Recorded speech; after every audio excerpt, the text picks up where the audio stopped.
పేరు మోజెస్ జయరాజ్. నేను చేస్తుంది కన్స్పిరసీ సిరీస్. మనం చదువుకోబోతుంది, తెలుసుకోబోయే knowledge conspiracy history rather than revisionist history. జనరల్గా మనకి స్కూల్స్ అండ్ కాలేజ్ తెలియజేస్తాయి, కానీ సత్యం మనకి స్కూల్స్ అండ్ కాలేజెస్ తెలియచేయవు. కానీ ఎవరైతే ఆ కన్స్పిరసీని బిహైండ్ ఈ హిస్టరీ వెనకాల ఉండే కుట్రని, కాన్సిక్వెన్సెస్, పరిణామాలు, వాటి వల్ల ఒక మనిషి కన్స్పిరసీగా ఫామ్ అయ్యి, అంటే కుట్ర పనడానికి ఒక గ్రూప్ ఆఫ్ సీక్రెట్ గ్రూప్గా ఫామ్ అయ్యి,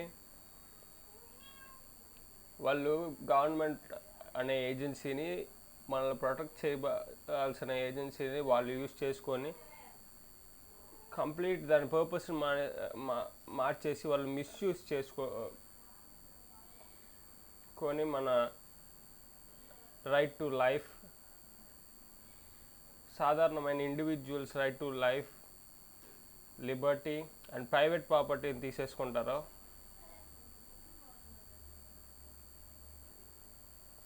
ఆ విషయంలో గవర్నమెంట్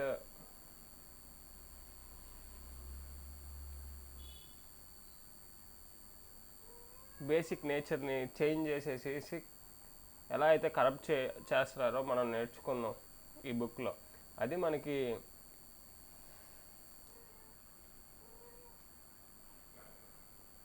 ఒకసారి బ్యాక్ వెళ్ళి ఆ టర్మ్స్ని మళ్ళీ మనం చూద్దాం, ఎక్స్ప్లెయిన్ చేసినవి.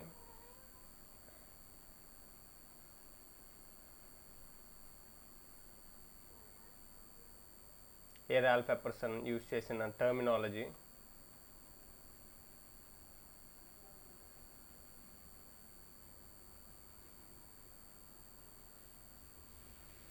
రివిజనిస్ట్ హిస్టరీ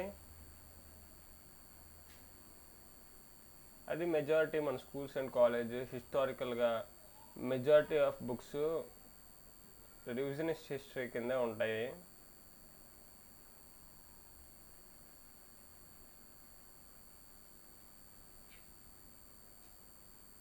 కన్స్పిరసీ హిస్టరీని ఏది ఎక్స్ప్లెయిన్ చేయదు. Conspiracy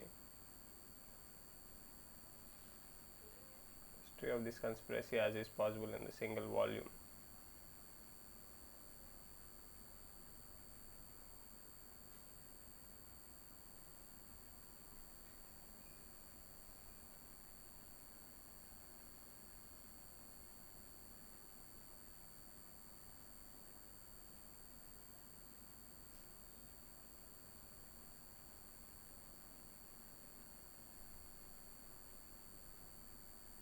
History of the conspiracy.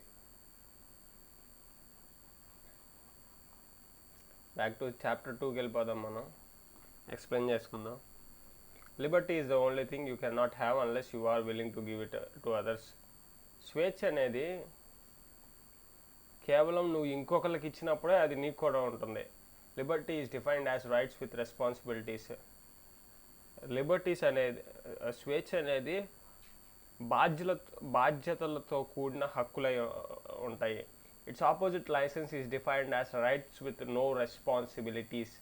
దానికి వ్యతిరేకమైన పదం ఏంటంటే licence, rights with no responsibilities. Previous వీడియోలో ఇవన్నీ ఎక్స్ప్లెయిన్ చేసుకున్నాం కొన్ని, అది మళ్ళీ రీకలెక్ట్ చేసుకుందాం.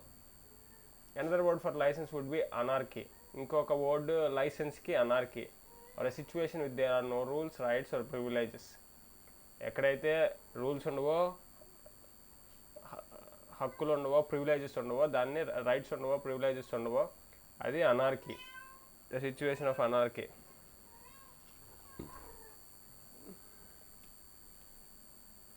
Those who love freedom, the strong devour the weak, the powerful destroy the powerless. ఇలాంటి సిచ్యువేషన్ ఉండేటప్పుడు ఏమవుతుందంటే బలవంతుడు బలహీనుడి మీద చలాయిస్తాడు, పవర్ఫుల్ డిస్ట్రాయ్ ద పవర్లెస్. ఇక్కడ 2 టర్మినాలజీ అయినా మీకు అర్థమయ్యేలాగా నేను చెప్తున్నాను. బలం లేనోడు బలహీనుడి మీద బలవంతుడు ప్రభుత్వం చేస్తాడు. In the animal world licence is defined as the law of jungle. ఏదైతే లిబర్టీకి వ్యతిరేకమైన పదం ఉందో, రైట్స్ విత్ నో రెస్పాన్సిబిలిటీస్, హక్కులు ఏ బాధ్యత లేకుండా, అంటే మనం ఇంకొకరికి హాని చేయకుండా ఉండడం, అవే బాధ్యతలు.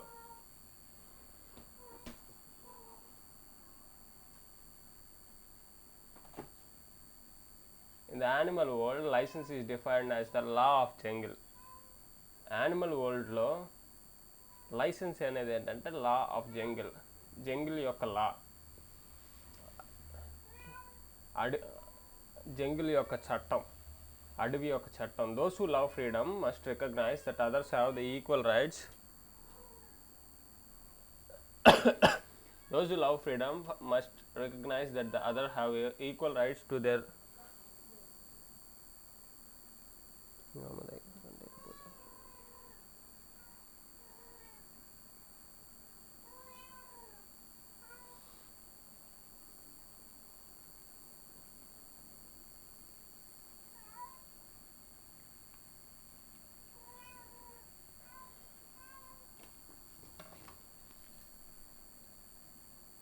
వెయిట్ ఏ సెకండ్ అండి.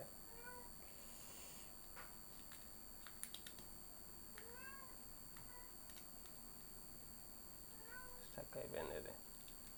Those who love freedom must recognise the others have equal rights. ఎవరైతే స్వేచ్ఛను ప్రేమిస్తారో వాళ్ళు ఏమని అర్థం చేసుకుంటారంటే, మనలాగా మన పొరుగువాడు ఇతరులు కూడా స్వేచ్ఛను అనుభవించాలి, వాళ్ళు కూడా సమాన హక్కులు అనుభవించాలని కోరుకుంటారు. And that only by recognising this fact will all be totally free. ఇదొక్కటి అర్థం చేసుకోవడం వల్ల ప్రతి ఒక్కళ్ళు స్వేచ్ఛగా ఉంటారు. That means that all individuals must restrict their freedom to harm others or none will be free to enjoy their rights to life, liberty and private property. అయితే ప్రతి ఒక్క మనిషి చేయాల్సింది ఏంటంటే వాళ్ళ యొక్క స్వేచ్ఛని పరిధుల్లో ఉంచుకోవాలి. అప్పుడు మనల వల్లే మన పొరుగువాడిని ప్రేమిస్తాం, మన పొరుగువాడికి స్వేచ్ఛని మనం ఎలో చేసిన వాళ్ళు అవుతాం. వేరే వాడిని దోచుకోకుండా, దొంగలించకుండా, వాడికి హాని చేయకుండా మన స్వేచ్ఛని ఎక్కడైతే మనం అదుపులో పెట్టుకుంటామో, హద్దులు ఉంచుకుంటామో, అప్పుడు మన పొరుగువాడికి మనం హాని చేయం కదా. మనకి స్వేచ్ఛ ఉంది, చాలా స్వేచ్ఛ ఉంది, ఏ పనైనా చేయొచ్చు. We have freedom of choice. మన సృష్టిని సృజించిన సృష్టికర్త మనకి చూస్ చేసుకోవడానికి, మనకి నిర్ణయించుకోవడానికి అవకాశం ఇచ్చాడు. ఏదైనా చేయొచ్చు.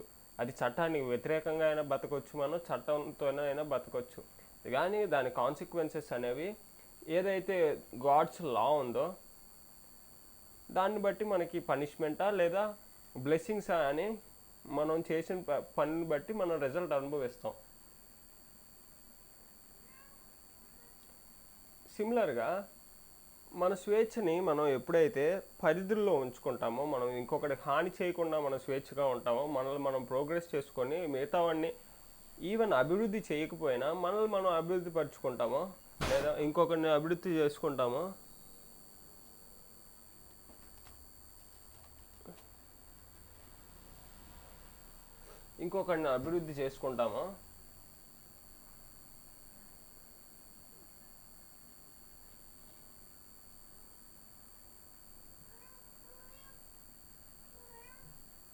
అప్పుడు మనం వాడికి స్వేచ్ఛని ఇచ్చినట్టు అవుతుంది.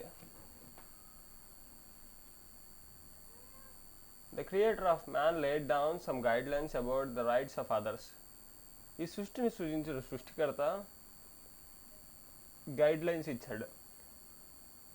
నేను ప్రీవియస్ వీడియోస్లో చెప్పినట్టు, ఇక్కడ కెంట్ హోవెన్ మనం చూద్దాం. ప్రీవియస్ వీడియోస్లో చెప్పినట్టు మనుషులకి 2 రకాలైన దృక్పథాలు ఉంటాయి.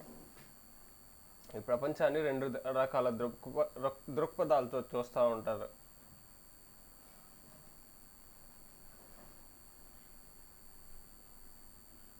Two world views.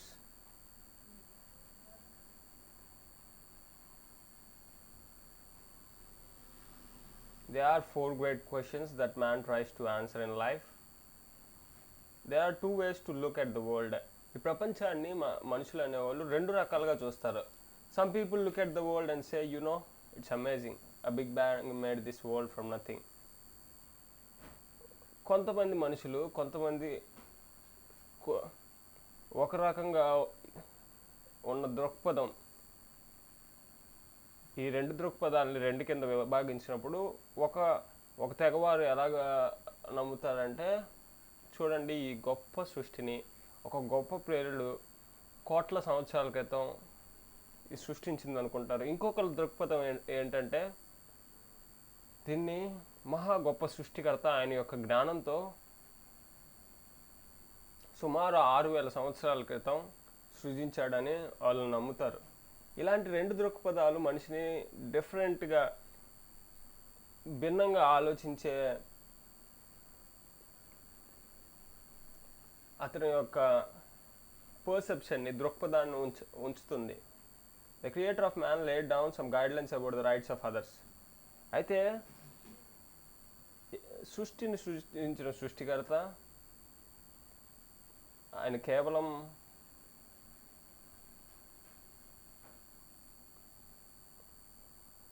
సృజించి వదిలేయలేదు, కానీ ఫ్రీడమ్ ఆఫ్ చాయిస్తో పాటు కొన్ని గైడ్లైన్స్ కూడా ఇచ్చాడు. మనం బెటర్ సర్వైవల్ అవ్వడానికి,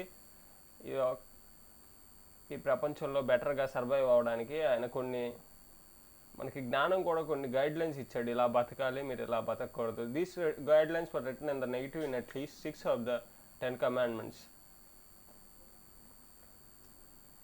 ఈ గైడ్లైన్స్ నెగిటివ్లో రాయబడింది మనకి మోషే రాసిన 10 ఆజ్ఞల్లో. The guideline is written thou shall not. ఆ 6 ఆజ్ఞలు ఏం చెప్తాయంటే, నీవు చెయ్యకూడదు అని, ఏదైతే చేయకూడదో దాని గురించి ఆజ్ఞాపించింది. Which means that all will be free if all men confine their activities to those which do not harm others. ప్రతి మనిషి అతని యొక్క చేసే పనుల్ని పరిధిలో ఉంచుకున్నప్పుడు అతను స్వేచ్ఛగా ఉంటారు, ప్రతి ఒక్కరు స్వేచ్ఛగా ఉంటారు. American founding fathers when they wrote the Constitution and Bill of Rights also wrote the guidelines in negative. సిమిలర్గా అమెరికన్ ఫౌండింగ్ ఫాదర్స్ కూడా వాళ్ళు బిల్ ఆఫ్ రైట్స్ని రాసినప్పుడు వాళ్ళు కూడా కొన్ని గైడ్లైన్స్ని నెగిటివ్లో రాశారు. ఏంటంటే, ఈ గవర్నమెంట్ అనేది ఏజెన్సీ, మనల్ని మ్యాన్స్ రైట్ని ప్రొటెక్ట్ చేయాల్సిన agency.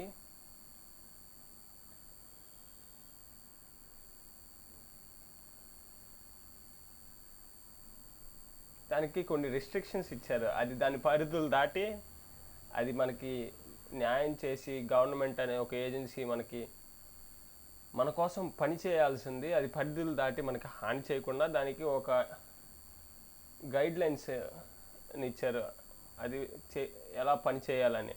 Congress shall pass no laws. Congress అనేది లేదా గవర్నమెంట్ అనేది అది ఏ చట్టాలని పాస్ చేయకూడదు, ఏ కంట్రీ గవర్నమెంట్లో అయినా. ఇది అన్ని కంట్రీస్కి వర్తిస్తుంది. But these restrictions enable man to be freer because man's life would be free of governmental రిస్ట్రెయిన్స్.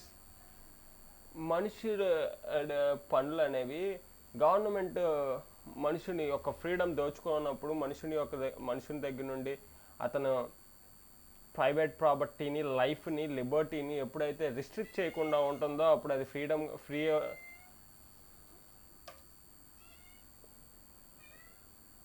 అప్పుడు ప్రతి మనిషిని అది ఫ్రీగా ఉంచినట్టే కదా.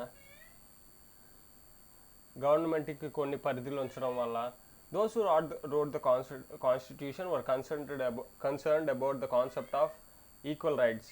ఎవరైతే constitution రాస్తారో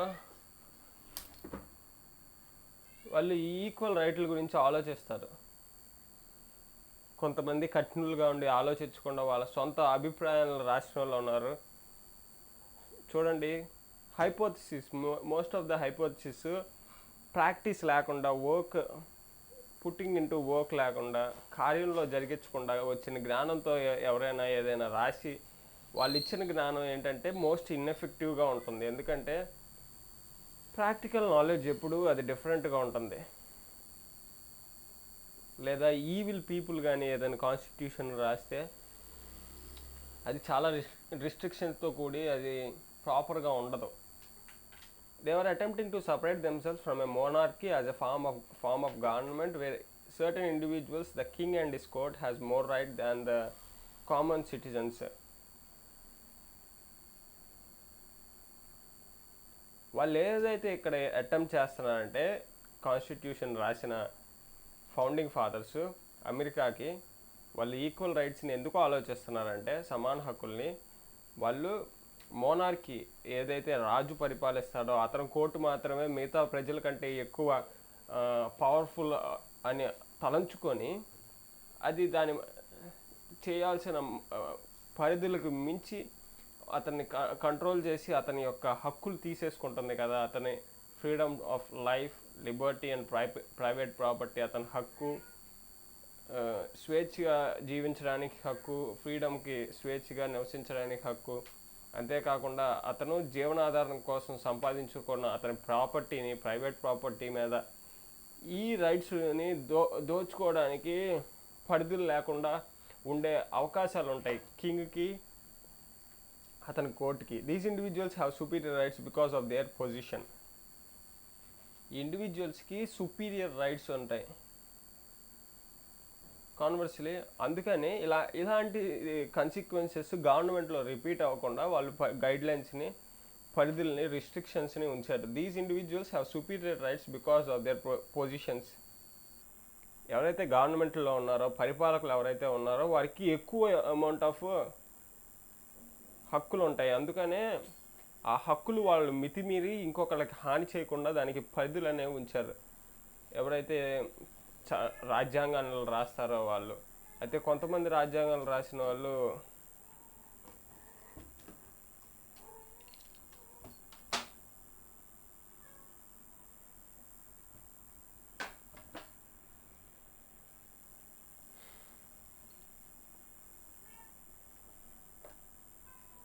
conversely the common people had little if any rights. ఎవరైతే ఈ ఎక్కువ అమౌంట్ ఆఫ్ పవర్, హక్కులు ఉంటాయో ప్రభుత్వాన్ని పరిపాలకులకి, వాళ్ళు తక్కువ యొక్క బలం ఉండేవాడి మీద ప్రభుత్వం చేసి చలాయిస్తారు కదా అధికారాన్ని, వారి యొక్క బలాన్ని దోచుకుంటారు కదా. Conversely the common people had little if any rights. America's founding fathers were convinced that they would not allow this inequality to occur in this country as they wrote the founding documents. American founding fathers ఏమైతే అనుకున్నారంటే రాజ్యాంగాన్ని రాసినప్పుడు ఇలాంటి injustice ఉండకూడదు, సమతుల్యం కానీ injustice,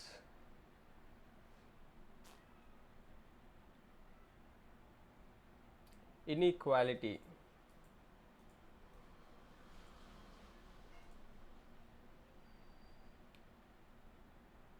అసమానత ఉండకూడదు. ఈ ఈ యొక్క కంట్రీలో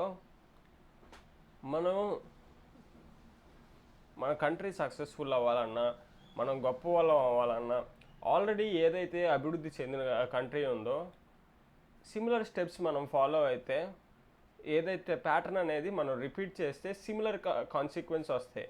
అది లా ఆఫ్ క్రియేషన్. సిమిలర్గా ఫిజిక్స్ లా ఉన్నాయి. అది నువ్వు ఏ కంట్రీ వాడివైనా, ఏ దేశస్తుడివైనా, అది మొత్తం ప్రపంచానికి అప్లికబుల్. సిమిలర్గా లా ఆఫ్ సక్సెస్ కానీ, లా ఆఫ్ డెవలప్మెంట్ కానీ, కొన్ని లాస్ అనేవి నాట్ చేంజబుల్, యూనివర్సల్ లాస్ అంటారు వాటిని.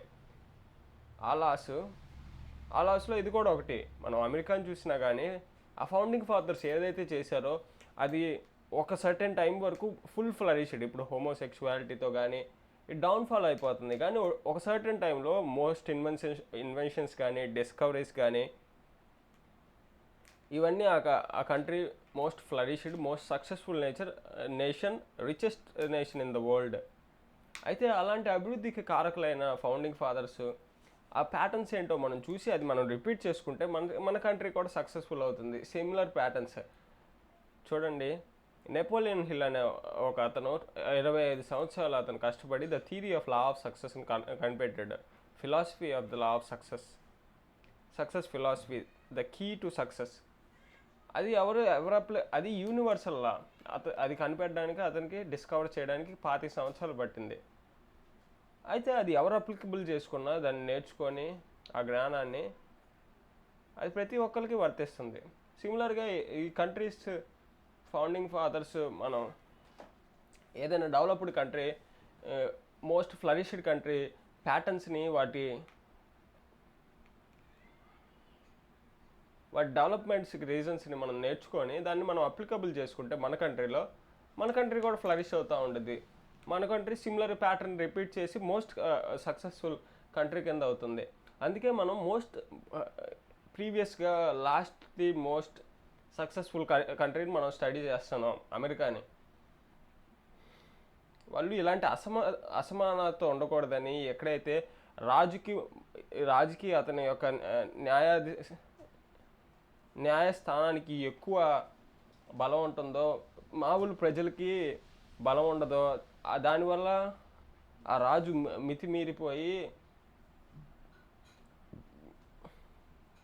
సమాన హక్కుల్ని మీరి వారికి హాని చేసే అవకాశం ఉంది. కాబట్టి అలాంటి ప్యాటర్న్ రిపీట్ అవ్వకూడదని గవర్నమెంట్కి రిస్ట్రిక్షన్స్ చేశారు. They were wrote it into the constitution that all men were created equal, that the lowest had the same rights to life, liberty, property as did the highest. వాళ్ళు వాళ్ళ రాజ్యాంగంలో ఏమైతే రాశారంటే ప్రతి ఒక్క మానవుడు సమానంగా సృష్టింపబడ్డాడు. That the lowest has the same rights to the life, liberty and property as did the highest. తక్కువ వాడికి ఎలాగైతే లైఫ్, లిబర్టీ, ప్రాపర్టీ మీద అధికారం ఉందో, అతని జీవితం మీద, అతని స్వేచ్ఛ మీద, అతని ప్రాపర్టీ మీద అతనికి ఎలాగ అధికారం ఉందో, గొప్పవాడికి ఎలాగ అధికారం ఉందో అలాగే తక్కువ వాడికి కూడా అలాగే అధికారం ఉందని వాళ్ళు పేర్కొన్నారు అందులో, ఆ రాజ్యాంగంలో. Modern man through the misuse of government passes law to make men equal in all areas of their lifes. అయితే ఈ ఆధునిక మానవుడు ఏం చేస్తాడంటే ఈ యొక్క గవర్నమెంట్ ఏజెన్సీని మిస్యూజ్ చేసుకొని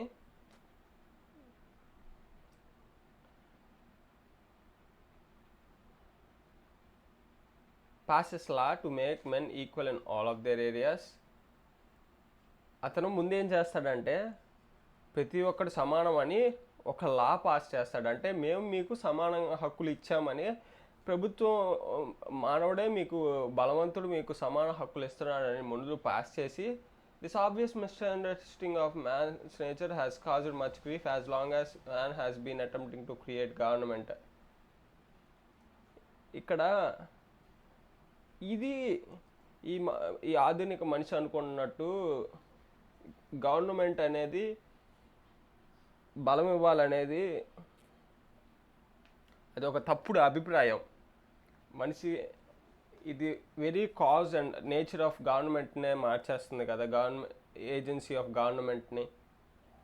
మానవుడు అనే ఆధునిక మనిషి అనుకున్నట్టు థియరీ ఆఫ్ ఎవల్యూషన్ ప్రకారం బలవంతుడు బలహీనులకి ఎప్పుడు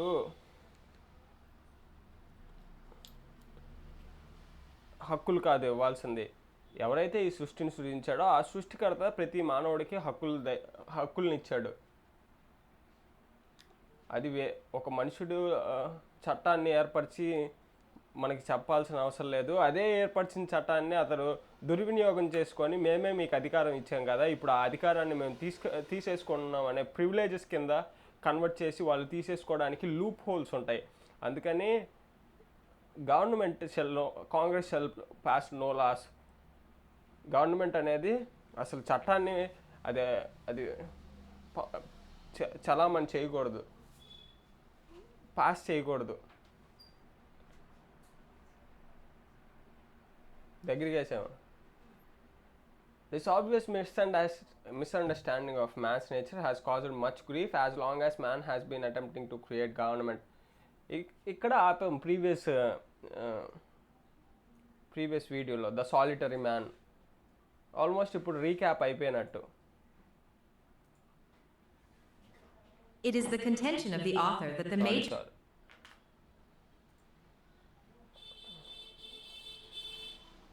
Sorry for that.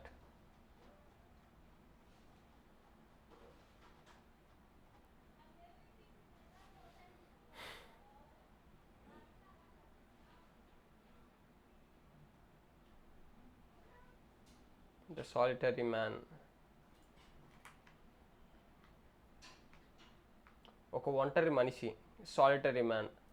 The solitary man alone in the environment need not concern himself with rights and the need to create government to protect those rights.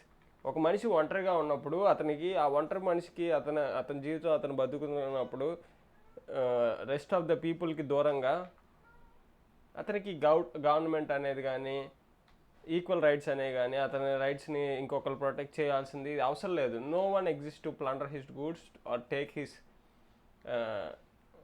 Life. Like Gilligan's Island situation ఏంటంటే Gilligan's island అనే అది ఒక TV show అనుకుంటా లేదా movie అనుకుంటా. Like Noah Adam first man ఉన్నప్పుడు తక్కువ amount of జనాలు ఉన్నప్పుడు ఇంకొకరి మీద దగ్గర నుండి ప్రొటెక్ట్ చేయాల్సిన రైట్స్ గవర్నమెంట్ అవసరం లేదు. కానీ ఎప్పుడైతే జనాలు అభివృద్ధి పొంది విస్తరిస్తారో జనసంఖ్య పెరుగుతుందో అప్పుడు ప్రభుత్వం అనేది మనకు అవసరం అవుతుంది.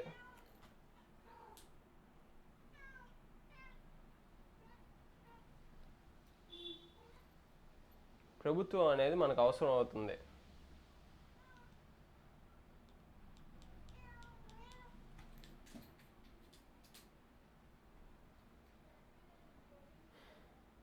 The solitary man.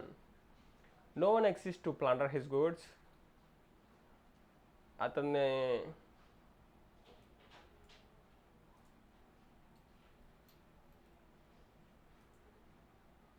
అతన్ని సామాగ్రిని దోచుకోవడానికి ఎవరు ఉండరు, మనుషులు ఒక్కళ్ళే ఉన్నప్పుడు there is no need to protect his rights, they are secure. ఎవరు గవర్నమెంట్ అనే ఒక ఏజెన్సీ అవసరం లేదు అతని సామాగ్రిని ప్రొటెక్ట్ చేయడానికి. అవన్నీ సెక్యూర్గా ఉంటాయి, తీసుకోవడానికి ఎవరు ఉండరు కాబట్టి. It is only when another individuals or group of individuals join him in his solitary existence that's concern about rights become important. ఎప్పుడైతే ఇంకొక మనిషి ఆ ఒంటరి మనిషితో జాయిన్ అవుతాడో లేదా ఒక గ్రూప్ ఆఫ్ ఇండివిజువల్స్ ఒక సమూహము ఆ ఒంటరితనంగా ఉండే అతని ప్రదేశానికి దగ్గరలో వచ్చి జాయిన్ అవుతారో అప్పుడు రైట్స్ గురించి ఆలోచించాల్సింది వచ్చింది. ఖచ్చితంగా ఆ రైట్స్ యొక్క అవసరం ఉంటుంది. Each of the inhabitants has an equal right to life, liberty and property. ప్రతి ఒక్క ఇండివిజువల్స్కి వాళ్ళకి ఈక్వల్ రైట్ ఉంటుంది to life, liberty and property. వాళ్ళకి బతకడానికి స్వాతంత్ర్యానికి, వాళ్ళ యొక్క సామాగ్రిని ప్రొటెక్ట్ చేసుకోవడానికి, ప్రైవేట్ ప్రాపర్టీని ప్రొటెక్ట్ చేసుకోవడానికి, ల్యాండ్ని, rest of the things which వాళ్ళ జీవనాధారానికి ఉపయోగపడే వాటిని ప్రొటెక్ట్ చేసుకోవడానికి వాళ్ళకి సమాన హక్కులు ఉంటాయి. The right is protected as long as each inhabitant recognises the equal right of the others. ఒక మనిషి ఇంకొక మనిషిని ప్రేమించినప్పుడు తనలాగే ఇంకొక మనిషిని ప్రేమించి అతని హక్కుల యొక్క వాటి మీద అతనికి అర్థం చేసుకున్నప్పుడు మన పొరుగు వాడిది మనం ఒక రైట్ని, లైఫ్ని అతని మీద మనలాగే ఇంకొకరిని ప్రేమించినప్పుడు అప్పుడు మనకు అర్థమవుతుంది అతని యొక్క స్వేచ్ఛని మనం ప్రొటెక్ట్ చేసిన వాళ్ళు అవుతాం. ఎప్పుడైతే దీనికి పరిమితులు మనిషి హృదయం కఠినంగా అయిపోయి తన పొరుగువాడికి అతను హాని చేసుకుంటాడో ఆ ప్లేస్లో రైట్స్ అనేవి అవసరం అవుతాయి. లేదా ప్రతిదీ సేఫ్గా ఉంటుంది, ప్రొటెక్టెడ్గా ఉంటుంది. Life, Liberty, property. Right to life, liberty and property. No individual nor any group of individuals has the right to take the life, liberty or property or any other individual or group of individual. ఇంకొక మనిషి కానీ ఒక సమూహం కానీ ఒక person నుండి లేదా ఒక సమూహం అయిన పర్సన్స్ నుండి వాళ్ళ యొక్క రైట్ టు లైఫ్, లిబర్టీ, ప్రాపర్టీని వాళ్ళు బ్రతకడానికి హక్కు కానీ, వాళ్ళ స్వేచ్ఛకు హక్కు కానీ, వాళ్ళ జీవనాధారానికి ముడిపడి ఉన్న వాళ్ళ యొక్క ప్రాపర్టీస్ హక్కులు కానీ తీసుకోవడానికి మనకి అధికారం లేదు. ఇంకొక మనిషికి కానీ ఇంకొక సమూహం అయిన మనుషులకు కానీ అధికారం లేదు. There is no question that any individual or group of individual has the ability to violate the rights of any individual. The question being discussed here is what or not the violator has the right to do so. Whether or not the violator has the right to do so.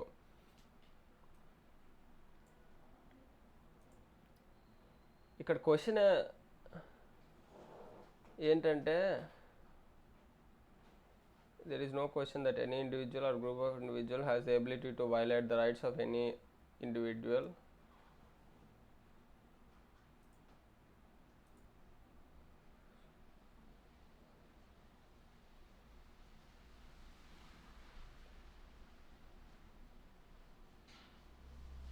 ఇక్కడ question ఏంటంటే ఇంకొక మనిషికి ఇంకోటి దగ్గర నుండి లాక్కోవడానికి అధికారం ఉందా లేదా అనేది కాదు.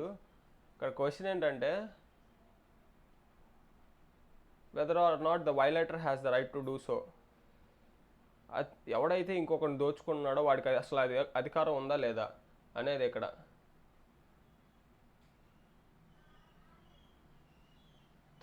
కలిగిన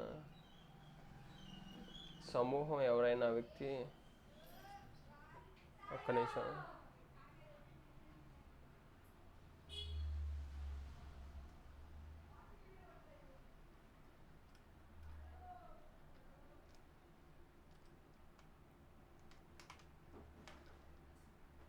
ఒకసారి వీడియో అంతసేపు రికార్డ్ అయిందో చూసి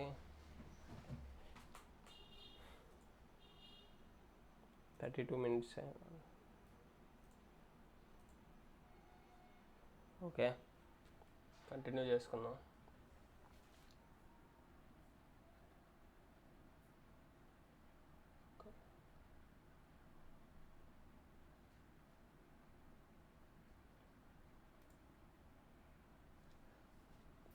If each individual has the right to his life, liberty and property, and no one has the right to take these rights,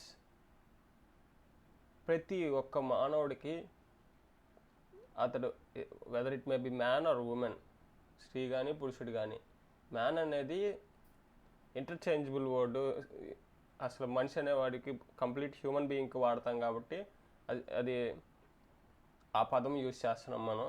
If each individual has the right to his life, liberty and property and no one has the right to take these rights, then it follows that man must have the right to protect his properties. This right is called the right to self-defense. ఏ మనిషికి right to life, liberty and property తీసుకోవడానికి ఏ గవర్నమెంట్కి కానీ మనిషికి కానీ హక్కు లేదు. కాబట్టి ఒకవేళ ఒక గ్రూప్ ఆఫ్ ఇండివిజువల్స్ కానీ, ఒక గవర్నమెంట్ ఏజెన్సీ కానీ, ఇంకొక మనుషులు కానీ, సమూహం కానీ, ఒక మనిషి కానీ, ఒక సమూహమైన మనుషుల యొక్క హక్కుల్ని దోచుకున్నప్పుడు ఆ మనుషులకు, సమూహమైన మనిషికి కానీ, ఆ ఒక మనిషికి కానీ అతను తిరగబడి అతని దాన్ని హక్కుల్ని కోసం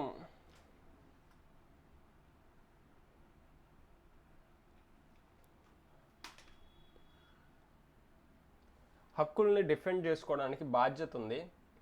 నేను ఇక్కడతో ఆపేస్తాను, ఫోన్ ఓవర్ హీట్ అవుతుంది. ఇక్కడతో పాస్ చేస్తాను, వీడియో కట్ అయిపోతూ ఉంటుంది మధ్యలో. సో ఇప్పుడు మనం ఇక్కడ డిస్కస్ చేసుకున్నాం కదా, ఈ ప్లేస్లో డిస్కస్ చేసుకున్నాం. టుడేస్ డేట్తో ఎండ్ చేస్తాను.